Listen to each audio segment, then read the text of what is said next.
Hey, I'm Jack River, and this is To Rebel in the Times, a dive into the processes and experiences that drive artists, scientists, business owners, and activists to reshape the systems we're working and living in. This episode was recorded in Ugambe country. I would like to pay my respects to elders past, present, and emerging, and pay special respect to any First Nations listeners. If you're a man researching feminism, if you're a white person researching race, if you're only watching movies with people that look like you in it, you need to kind of branch out. And that's where it's like, okay, as artists we have this deep responsibility and we have to kind of look at what we're looking at as well as kind of what we're putting out. Yeah. Not so long ago, Alex the astronaut was studying maths and physics on a soccer scholarship at Long Island University and testing out her songs at open mic nights around New York in between. Then in 2016, at just 21, she released her first song, Already Home, and Australia quickly fell in love with her way of calling out the wrongs of our society. Since then, she's perfectly crafted her personal experience into unofficial anthems for marriage equality in Australia and delved into the complicated process of working out the best way of writing someone else's experience. And she's done it all in her own way. I must flag that this conversation was recorded before COVID-19 impacted our world and before the global uprising for the rights, treatment and lives of First Nations people and people of colour unfolded after the death of George Floyd. It's a real pleasure to have you on the show because I've been A, obsessed with your music since I heard it, and B, you're just a multi-talented, interesting organism on the planet.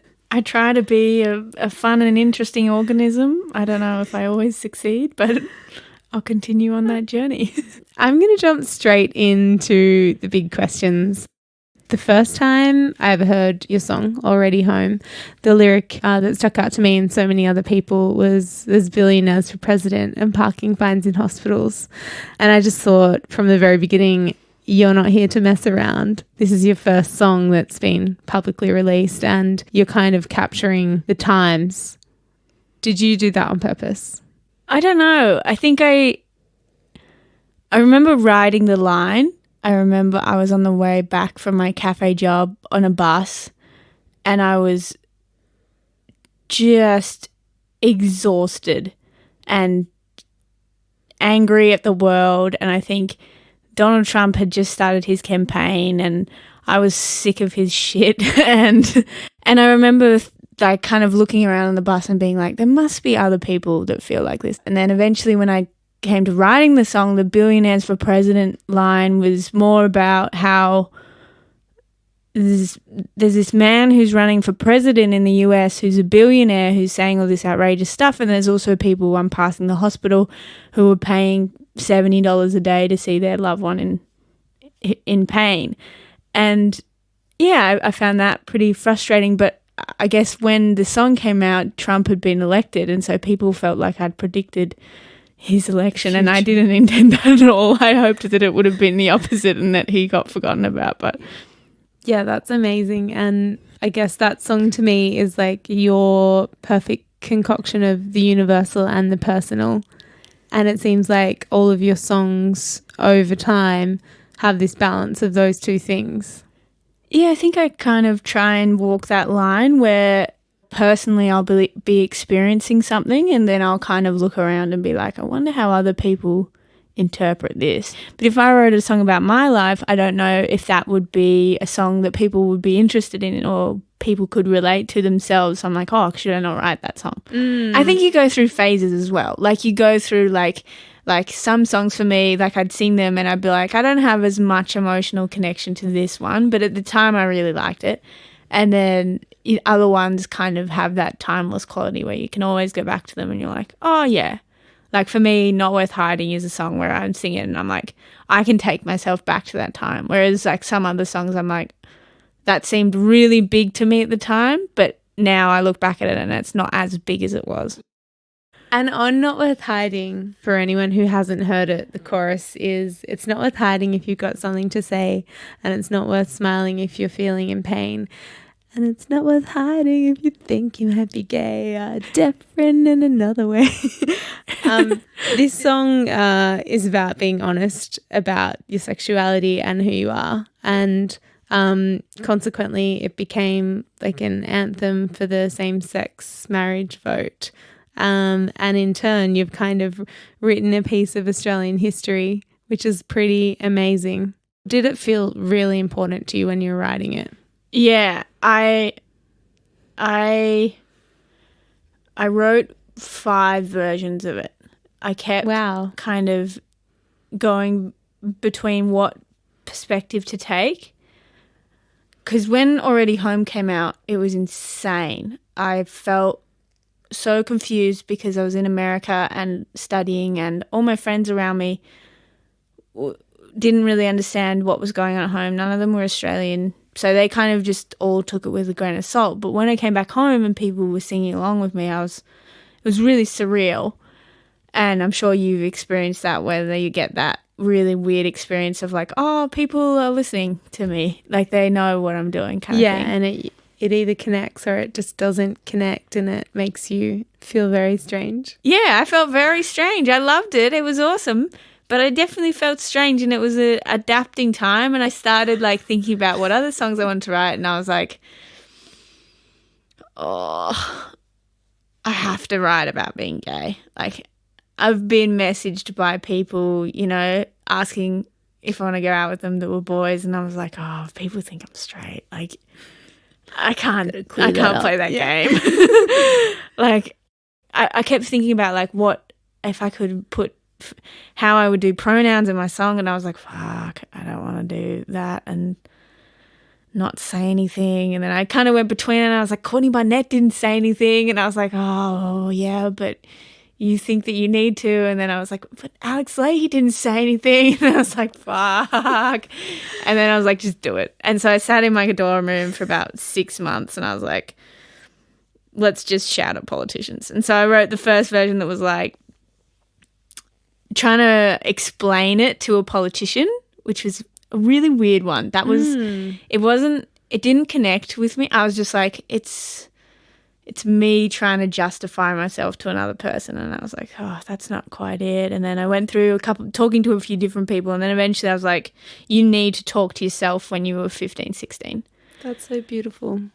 And it wasn't even about like, will this go to the Grammys? It was more about what will this do for kids to hear someone talking about it, and not in an arrogant way or anything. It just, I remember what it was like being 16 and being in school, and kind of when something like Same Love or whatever the Macklemore song is comes on the radio, and you know in the back of your brain something's going on with you, and you think that there's something up and you might be gay, and you hear something like that and you get a little bit of a tear, and then you're like, it just kind of, it accelerates. It's a gateway drug. It's a gateway drug, and you're just like, oh, I'm going to look up Hayley Kiyoko or whatever and like listen to Girls Like Girls or whatever. But yeah, no, it's it was something I understood would be significant. And I think when I started playing it in live shows, I think I had to play it at a show where my aunt and uncle and my cousins were, and they didn't know yet. And I remember being like on the stage and about to sing it and just getting a bit of a like butterfly legs, like just take a deep breath, and then sang the song. So at the time of writing it, did you feel as confident as the song sounds, or was it uncomfortable for you? It was uncomfortable. I think it's always been uncomfortable. Yeah, I did cry when I came out to my friends. I was so scared and torn apart and overwhelmed by the future, and yeah, just unsure of what my life would look like. Like I'd heard of gay people that had committed suicide, and I remember thinking in my head, oh yeah, fair enough, they wouldn't have had a future. That was what I thought. I thought I wouldn't fit in this world. I thought I didn't really deserve to live in this world. And it definitely infers, like, it makes me feel sad and confused. Yeah. For you, and takes me to my dark places and the things that you don't know about yourself at that age.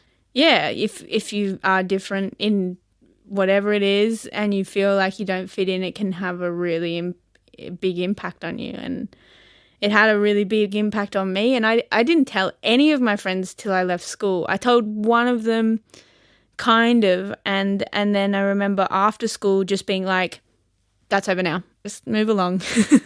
So to write this song and release it and take on the voice of a generation, pretty much, it's one of the most like beautifully literal songs about coming out that's been released in Australia. So you've impacted so many millions of listeners and young people. Oh, thank you. So I think one of the main things I wanted to put in the song was your story might not be at all like mine. yeah. Like that was the line where I was like, this either needs to be right at the start or really in a part where people are listening, because I was like, this is not my story of being a privileged white girl from a private school in a area where my parents accepted me, and I was lucky enough to kind of not have any major repercussions from coming out. I think that was where I was like, you need to put that in there. That was the only thing that I was... Being that real in this digital age where there's a bazillion stories going on around us, for you to tell your story and for everyone listening to tell their own story is so important.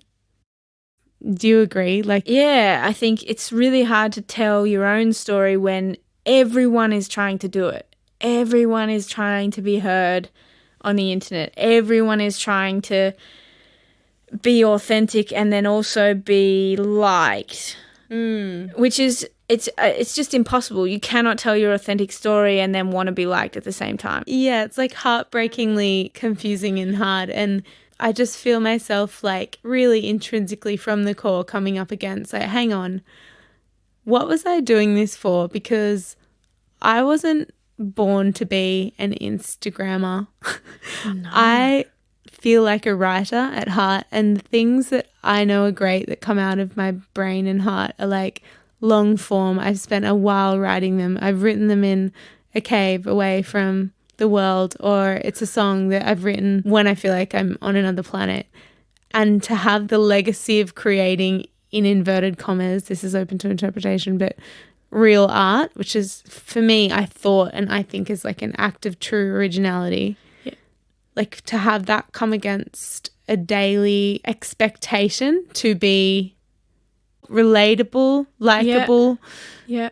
It's funny. Yeah. Chill about everything. Yeah.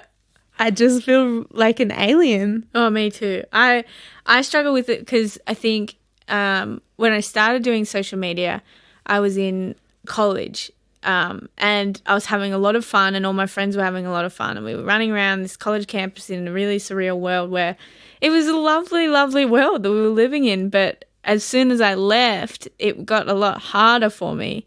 And so this funny persona that I kind of had created for myself almost turned on me, and I was like, I don't feel that funny at the moment. I don't feel like being silly, or I don't feel like doing a funny video or whatever. Especially with Instagram, they feed you all these statistics and they're like, 50 people unfollowed you because you posted a photo of you at the Big Banana or something. I'm like, fuck. Oh, I've messed up my whole career just because I posted that stupid fucking photo. Like, that's Me every day. Upload, delete, upload, delete. Yeah. Okay, so that leads me back to music. Okay. As a scientist and someone who has a physics degree, that world is based on factual inquiry, data, and a very strict process. Whereas being a musician, it's the absolute opposite. There are zero rules. It's all about like original, messy, infinite self-inquiry, which has no guidelines. Please explain. Well, it's much easier with the no guidelines thing. I find in moments I can see my scientific brain coming into my music brain, and it's like my internal fact checker. I can imagine that must create quite a deep conflict. Oh, yeah. Have you seen Bo Burnham? I haven't. Oh, okay. He's got this song about left brain and the right brain. Yeah. And that's pretty much my whole thing in life. It's just like one of my brains being like, this is not smart. And then I'll be like, do it anyway. Yeah.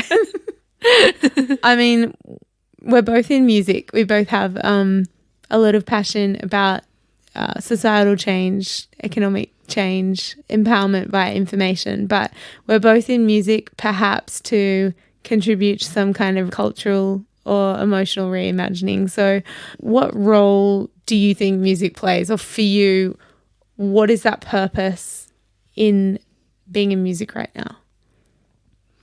I feel that our job is to look at our own feelings and portray them honestly so that when people listen to music, they can identify with something else and connect and then feel like there's a sense of unity or belonging in their crazy, crazy disconnected world. Yeah, somehow we have this connection to sounds, and we need to tell our stories in a way that's more than words, because words are getting lost and there's so much shit out there that's just noise, and I think that music is the way to kind of cut through that. We know the impact of music on a societal level. We've seen that throughout history, but I feel like with the kind of state of pop music, I definitely have forgotten it over the past 10 years. I'm like, what is this music doing? What are we shifting? Where are the 60s and 70s? Yeah, like I think I've had a tendency to just look at things that have affected me personally, like gender and the planet and things like that. And I think it's, if you're a man researching feminism, if you're a white person researching race, if you're only watching movies with people that look like you in it, you need to kind of branch out. And that's where it's like, okay, as artists, we have this deep responsibility and we have to kind of look at what we're looking at as well as kind of what we're putting out. Yeah. Okay, so we've spoken a lot about, being authentic with your own story, but recently you released I Like to Dance, and it's a hugely impactful song about domestic violence, right? Mm-hmm.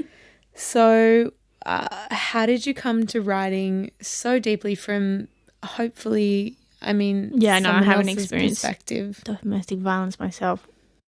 It was really strange. I was at a barbecue with a magistrate judge, and he came up to me and he was like, I want you to write a song. And I was like, oh dear, this is going to be bad. I don't want to. Yes. And he was like, I have this line for you, and I think that's what you should make the song out of. And I was like, okay.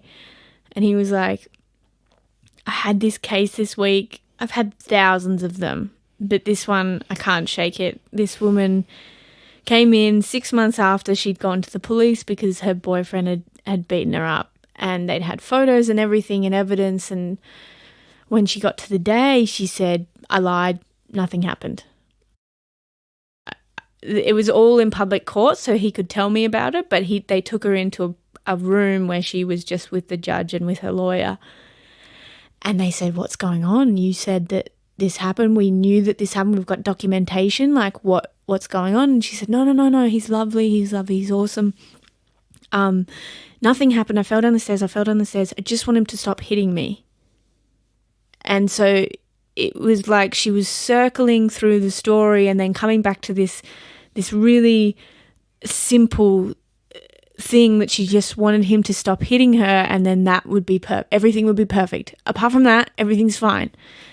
I really just clicked with it, and I wrote it down, and then I was like, I'd heard so much on the radio about one woman a week had been killed, and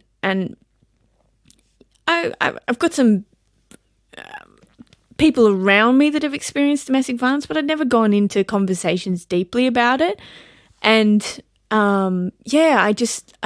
set me up to speak to these domestic violence liaison officers. And I pretty much, so I sat down with them for like 3 hours, and it was awesome. They said, they just said, ask us whatever you want to ask. And so I just did. I asked them everything. I asked them questions that I felt like when people ask them, why don't they leave? When people ask them, is it a certain woman that gets in this herself into this situation? I just went like, can you tell me what you would say to these people when they ask you these questions that are really not that great? And what happens when people say, what about men? And what happens when people ask you, say that it doesn't actually happen that much and stuff like that. So I got all of this kind of data. It was a little bit scientific, but not really. This is so prolific. Yeah. Oh, thank you. I took the little facts that they given me and I shaped them into a story, and I watched heaps of I watched documentaries, and I watched Big Little Lies a lot of times, and like Nicole Kidman's portrayal of domestic violence and how that was a bit different from this narrative that we're taught, that it's people that are in situations of like drug addiction and they're in poor suburbs far, far away from you, and then, you know, it's far away. It's not us. It's something else that we can separate ourselves from. And I think it was really important to me to get a story that kind of transcended that narrative that we're taught from really young, that it's no one we know goes through this, which from talking to the police officers, they were like, heaps of people you know would have experienced this. And that kind of shattered, I guess, the story for me, and made me shape it in a way that was trying to speak from the woman's perspective and say, hey, I'm exactly like you, and this has just broken me, but I wish it hadn't, and I hope that I can go on and just live another day separate from this whole thing. That's so incredible, Alex. So awesome that you have brought the scientists and the artists together in this case. Yeah, that was, I guess, a perfect example of that whole thing. To try and figure this out on behalf of the people who are going through it, that whoever's out there listening going through that thing can know that they're being thought of and they're considered and they're valued. Yeah. I didn't want to try and tell everyone's story. I think my aim in it was to just say these women deserve to be heard in a different way than just say one woman a week, like, and a few stats about something. Yeah. And that's a perfectly succinct example of how music can play an extremely valid role in reimagining how we tell the stories of people, right? I hope so. Thank you. Alex, this is so good. Oh. Do you have an example of kind of K-hole that you're in right now that people might not suspect you're in? I'm kind of interested in religion. I was brought up Catholic. I never believed any of it. I was a very science and probably a little bit of an asshole in high school about religion. But then, I think in the past couple of years, I've been thinking about how if we're living and we have all of this energy in us that keeps us going and breathing and digesting and thinking and all of that stuff, and then when we die, that huge amount of energy goes. What happens to that? How does that exhibit itself in the universe, I guess? Yeah, we've, as over thousands of years, come up with these different narratives of what happens and what we should be doing now, and how whatever that energy thing, if it's the soul, if it's whatever that is, we can affect that with what we do in our lives, and then that can be carried over to whether you go to heaven or hell, or whether you get reincarnated as a frog or an antelope or a really kind person. Frogs would be sick. Can I just interject and do question 2.1 quickly? Mm-hmm. Do you think science in the near future is going to come up with any kind of explanation of that energy and that force in the way of A, dark matter, or B, string theory? Are we going to be, reading this in science history books rather than just spiritual history books in the near future? Yeah. My hope is that they will find a way to kind of merge that conversation. I think with studying how meditation affects the mind, and meditation could be seen as a type of prayer, I guess, and how that connecting to your own thing can change your brain and how that can change. I don't know. I think that there could definitely be some sort of understanding of how, in the future, how souls exist. Well, just for the record, dark matter. Oh, yeah? Like, shouldn't that be the thing we wake up and think about every day? What the fuck is dark matter? And I just think like songs and souls and all the stuff we kind of, if you're that way inclined, feel is there. Yeah. What if that's the dark matter that's holding it all together? Like, why are we talking about this every scientist day? is coming out. I'm just like, no, I can't make any comments. What is I don't it? know. I don't know. Okay, you don't know. No, Cool. but like that's what my brain's saying. It's like, don't comment because you actually don't know. Okay, well, we'll leave that for another time. Maybe I like in your 100 thing years, though. Let's take your thing. When our brains are in like Yeah. some weird water, we'll have a chat about that. Yeah, let's do it. A massive thank you to Alex the astronaut. I could delve into her brain for infinite hours. I'm Jack River, and in these wild times that we're living through, this podcast is my exploration of what it means to rebel in the times. You can find Alex in her big banana glory at Alex the Astronaut on Instagram and all other social media and streaming platforms. Stay tuned for The Theory of Absolutely Nothing, Alex's debut album to be released in August 2020. You can also subscribe to Rebel in the Times on any podcast player, and please, if you like it, leave us a review. Follow To Rebel in the Times on Instagram, where I'll be sharing a little more of my time with these wonderful artists. This podcast was made independently by Jack River with Jess Hamilton, Pete Covington, and Unified Management.